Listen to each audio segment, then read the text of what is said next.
Good Erev Shabbos, everyone. Parshat Tezavah. The parsha this week follows Zayin Adar, which is both the birthday and yahrzeit of Moshe Rabbeinu, and the Shabbos before Purim Katan.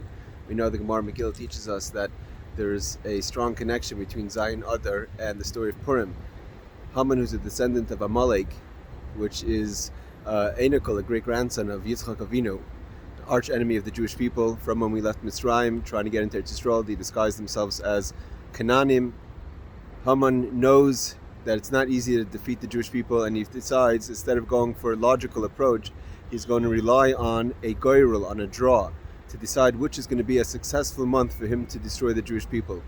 Being that Amalek is the number value of suffix, of doubt, he's not sure if his plan is going to work. And when he draws the month of Adar, the Gemara tells us, Samach Haman, he becomes very happy. Why? He says this is the month that Moshe Rabbeinu passed away in, so it's going to be a opportune month to hurt the Jewish people.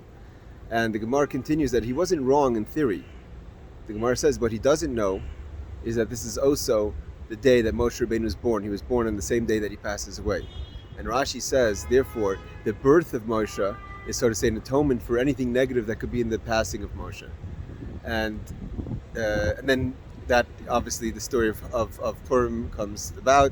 Haman's scheme doesn't work. The Jewish people have a Yom Tov, a holiday. Not only do we survive Haman, like Esther says, that she tells Achashverosh, I'm ready to be a servant as long as you don't destroy us. It becomes a holiday where we beat our enemies, and it's such a holiday that even in the times of Mashiach, we're going to celebrate Purim.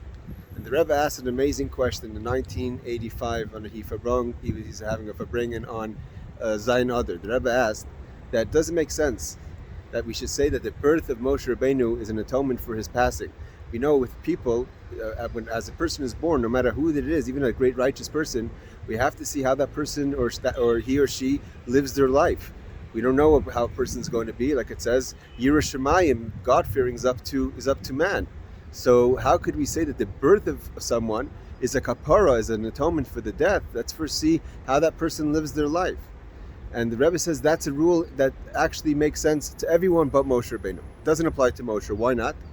Because Moshe Rabbeinu, the Torah tells us, the moment he's born, the house fills up with light. It says that they see kitov, that it's good, and the commentaries say, what does it mean good? That the house becomes full of light. And so therefore, Moshe Rabbeinu, as soon as he comes into the world, he's someone different.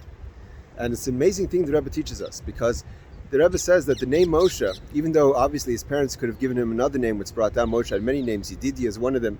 The name Moshe, we all know, he only gets that name from Batia, the daughter of Paroi, after 3 months old. He's already has his bris, he's already 3 months old, only then he gets the name Moshe Rabbeinu.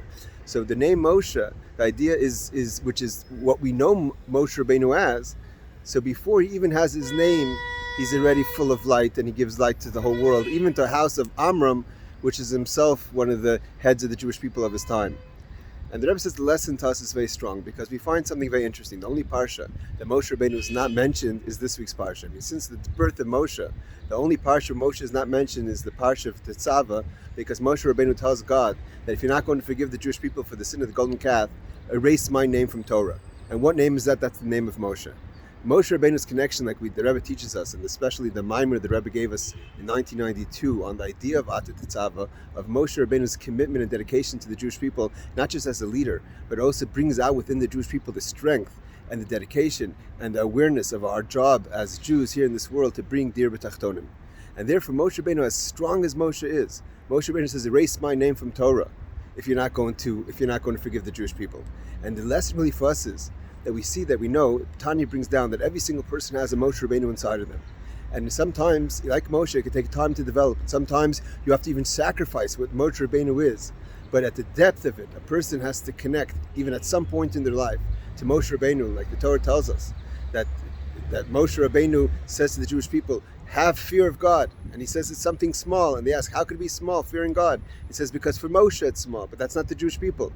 But there's a part of Moshe that's in you. If you could tap into the Moshe Rabbeinu within inside yourself, even if it's beyond actually the words of the name, but it's Parshat Tezavah. God is talking to the essence of Moshe. He's talking to the essence of every single one of us. Connect yourself. Be connected. Know your mission in life. Get it done.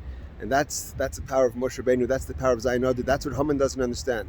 Moshe Rabbeinu's life is a legacy that continues. Moshe Rabbeinu's life gives, not only does it give joy, breaks all boundaries and breaks all limitations. Good Shabbos, everyone, and have a meaningful Shabbos, and God willing, a very, very happy, joyful Purim Katan.